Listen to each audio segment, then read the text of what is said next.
And so, it begins.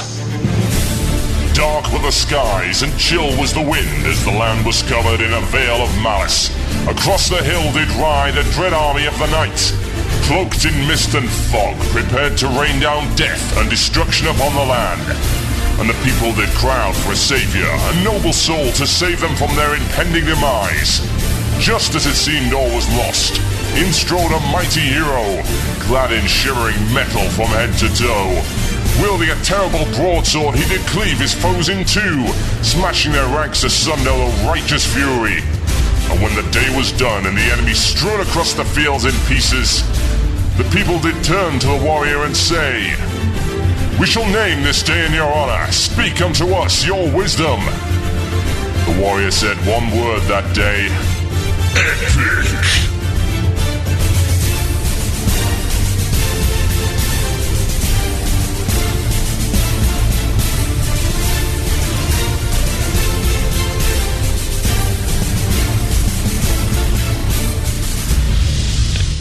One man, no real plan to speak of, and some kind of internet radio show. This is Bodge, please. It begins, sort of now, I guess. Yeah. Yeah, you can begin it now. Yes.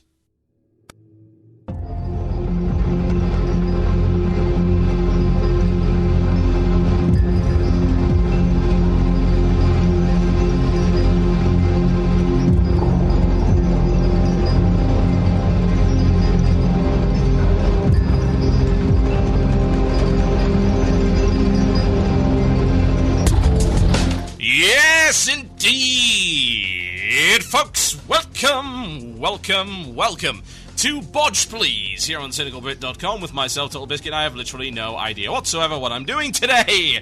Isn't it wonderful? Up until about a couple of hours ago, I had zero content. This is becoming a common theme, I must admit. Oh dear, yes. Give us new content now, please. That would be lovely, wouldn't it?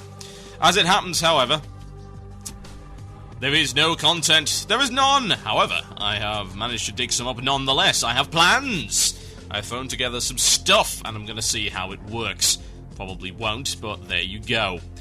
So I'm going to come on the show today. So, I would like to dissect every possible method of entertainment within World of Warcraft and tell you why it's awful. I'll come up with that a little bit later on the show. Also, why do various MMOs fail versus WoW, at least in the experience that I've had actually playing other MMOs? I want to tell you why exactly I kept coming back to WoW and try and figure out all of that stuff, and I'll talk about that a little bit later on the show. Then I'm going to do something a little bit crazy. I had an idea. And the idea is possibly a continuing series, which I should be able to pull off hopefully over the next few weeks or so. I'm going to try and do the first one today if it works. Oh god, I hope it does. And my idea is I'm going to try and leave WoW for another game. And I'm going to give that game 15 minutes to hook me in to the point where I will say I actually want to maybe continue with it. And if it doesn't do so in the first 15 minutes, I will abandon it and go on to another game. I want to do this on a weekly basis. And the game that I have chosen to do it with this week is EverQuest 2, which is now sitting on my hard drive as we speak. So I'm going to play EverQuest 2 for 15 minutes. I will stream the audio, I will stream the commentary, and we shall explore as to whether or not EverQuest 2 is actually worth replacing WoW with. And I'll give it 15 minutes to convince me as whether or not it manages to pull that off. Yes, indeed. So we're going to do that. And, of course, your chance to contribute to the show. It's the illusion of choice. Yes, indeed. Send in your choices for the last topic of the show. That is the Murloc at CynicalBrit.com. The Murloc at CynicalBrit.com. That's the way to do it. Sounds like a good idea, I feel. Should do the job. Okay. Let's do some email, shall we? It's probably a good idea. I don't think there's anything else really to cover. It should be obvious that I've not played WoW this week. What I will discuss, actually, is the fact that people have been saying, oh, well, there's loads of content's been released this week. There's all these new talent trees. Yeah, for classes I don't play and don't give a damn about. And I suppose you might view that as, oh, that's arrogant, that's horrible, you should do this, and maybe you'd care if you played these other classes. Maybe I would, except I spent 5 years on my character, and I don't want to make another one, because if I do, that defeats the entire point of the exercise. Why would I want to do that? I mean, think about it. My days played is something obscene. And I do mean something really, sadly obscene. So why would I want to roll another character? I cannot possibly imagine. As I say, I don't know anything about shaman and druids and all that nonsense, so I will not be discussing it. And if you want to go listen to another podcast that does know about rogues and shamans and druids and stuff like that, then by all means, you go do that. I'm going to talk about any class, it'll be mage, because that's the only one I know anything about. Anyway, ladies and gents, without further ado, it is time for this. Mail time! That sounds like it's mail time. Here's the mail. It never fails. It makes me want to wag my tail. when it comes. I want to wail. Yes, indeed, folks, it is mail time. That is the time where one reads the mail. It's odd, isn't it? It's funny. It's something that one might not expect. Yes, quite. Okay, let's have a look and see what we've got. Quite a few emails. So, here's one. I like this one. This one, Joseph Brewer, also known as Eviego, the 80k Druid tank from Storm Rage. And yes, that is an ICC. 80,000 HP. That is obscene. Good lord. Oh, host of shows! You dare look upon the host of souls! I shall devour you all! Yes, I have been driven to intense fits of rage as of late. Then you should become a warrior. The story is as such. We, as a guild, were pugging a holy pally for ICC 10. This pally says if we can do heroic modes, or I am not going. Sure, why not, we reply. Well, we get him in and clear the trash up to Marigar, and he says, Heroic Marigar? With a question mark. So we transfer him to raid lead and say, Set it, mate. And he says, Oh, I'm not Kingslayer. So I respond, Well, you douche, why are you requiring heroic modes when you're not even able to set it? So, does expecting people to set heroic mode for you fall into the category of entitled casuals wanting to be carried? Potentially, but I think, to be honest, this sounds like an issue of a lack of communication on both sides. And the first thing is that, surely, if the first thing I would ask of somebody, especially if I didn't have Kingslayer in my group at all, like, I knew that, say, you said you were pugging a Holy Paladin for ICC 10, so that would indicate that you already have a full raid of people that you are aware of, bar one Paladin. So it seems to me that you would want to, check whether or not you have a Kingslayer, and check whether this new guy who wants to do heroic has a Kingslayer. Because if none of you do, then that's really, really dumb. Now, it seems to me that if you agreed to his thing of, hey, there's gonna have to be a heroic going on here, I've got to go to heroic modes, and I want to go to heroic modes, then surely you'd then say in reply, well, do you have the heroic achievement? Do you have what you need in order to enter it? Again, it seems like a communication problem between both sides of the guild. I don't think it's necessarily entitled to say to your guild, oh, well, someone else set it to heroic mode. At the end of the day, I think that the setting is stupid. It's an absolutely garbage setup, and as we saw in the whole thing about the Cataclysm raids and everything like that, is that they're going to be set up in such a way that you beat the boss a couple of times and then you get the heroic version, as opposed to you have to beat a boss which, say, about 2 or 3% of the raiding player base have beaten in order to beat a boss that is incredibly easy, i.e. heroic Marigar, heroic gunship, that kind of thing. To me, that's a response to that system and how incredibly stupid it is, and not wanting to do the same content over and over and over again. That seems like a reasonable response. Maybe he didn't approach it in the right way, but by the sounds of it, you guys didn't either. So it seems to me that overall, if someone is going to ask something like that, you should probably check before you go in there as to whether or not that's an issue. He said, oh, we have to do heroics, so I'm not coming.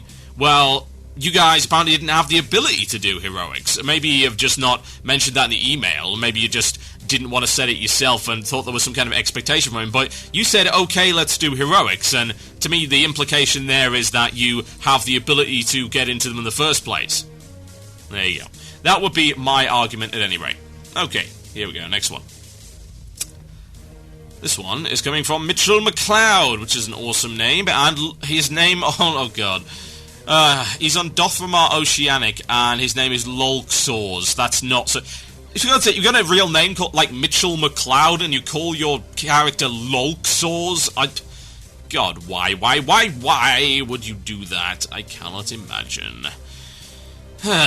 Also, apparently, he has a character called Pancakes and Food and Water. You are the worst. Anyway, good evening, host of shows. I've recently stopped playing WoW due to boredom and the fact that my guild isn't really willing to do ICC, because we aren't dedicated towards raiding in specific. I just picked up on DDO and first-person shooters. However, this is one of the reasons I previously quit WoW 9 months ago, rejoined 3 months ago. Do you have any suggestion as to how to gain even the slightest glimmer of interest in WoW, as my friends and I have finished RAF completely, and I don't want a multi-box despite the fact of having 5 Shamis do a lightning bolt on the one target at the same time would be, well, be rather cool. Yes, so... interesting. No, there isn't... Isn't it sad? Isn't it sad that so many of us is like, oh, what can we do to revitalize our interest in WoW? Any other game, you wouldn't be desperately struggling to find a way to play it again. Now, of course, some of the not-so-intelligent forum goers would say, oh, it's addiction! Yeah, it's addiction, you're addicted. This is withdrawal symptoms. It's not. Here's what it really is. It's about time invested and expecting a return on said investment. What you're looking at is a situation where you've sunk a huge amount of time into the game, and as such you feel obliged to continue to play it, because otherwise you view that time as wasted. And indeed, of course, if your subscription's still running, then you definitely feel like you got to play it, otherwise, meh. You know. So, the problem is, if you're forcing yourself to try and enjoy the game, then you're doing it wrong, because you've got to accept, perhaps, that you actually can't enjoy the game at this point in time. You can't do it. That's the problem I'm having. I've got maybe one shot at enjoying the game again, which is to go back and do Old War gear appropriate and go for the Herald of the Titans achievement with a guild. So, I could do that. However, I would be concerned as to how long that would keep me going, and whether or not I should be paying the $15 a month in order to do that.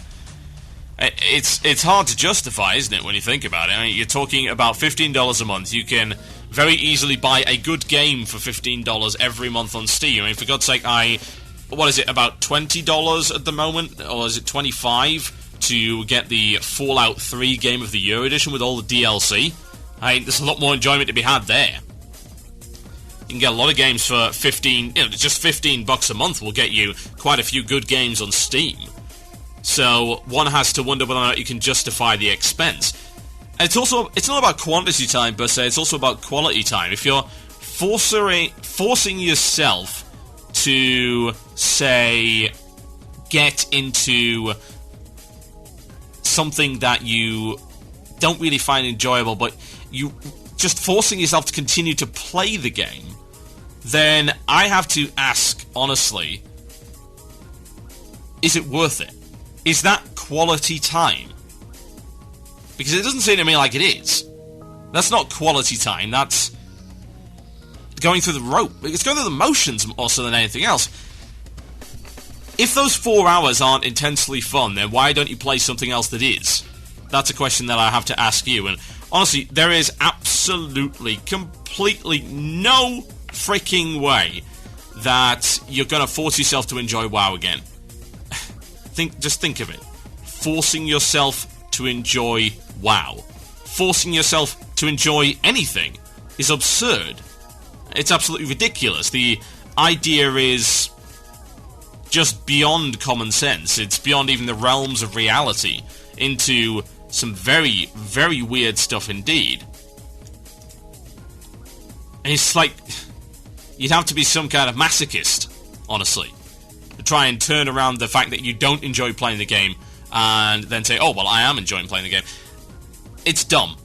Unless you have a genuine reason and you are genuinely enthused to go back to the game for something, whether or not it be new raid content, new PvP content, the new expansion, something they've changed in the game that prevented you from enjoying it before, a group of friends with a specific idea in mind, then, honestly, you're going to have some real problems enjoying the game again, and I don't see why you should try it.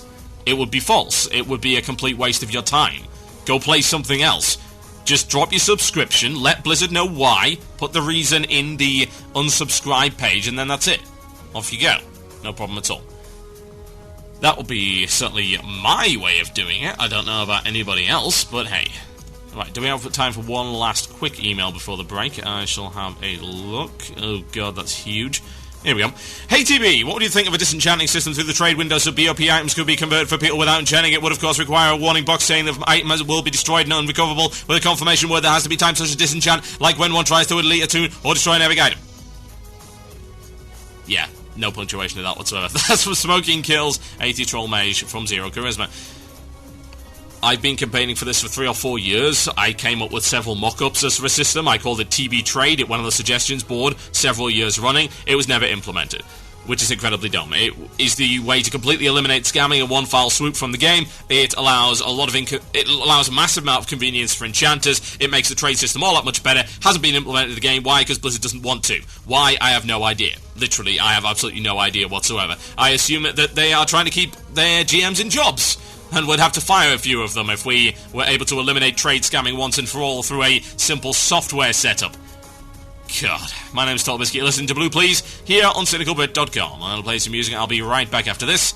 Talk a little bit about trying to find fun in WoW and where it just isn't giving me any at all. Yes, something like that. Enjoy.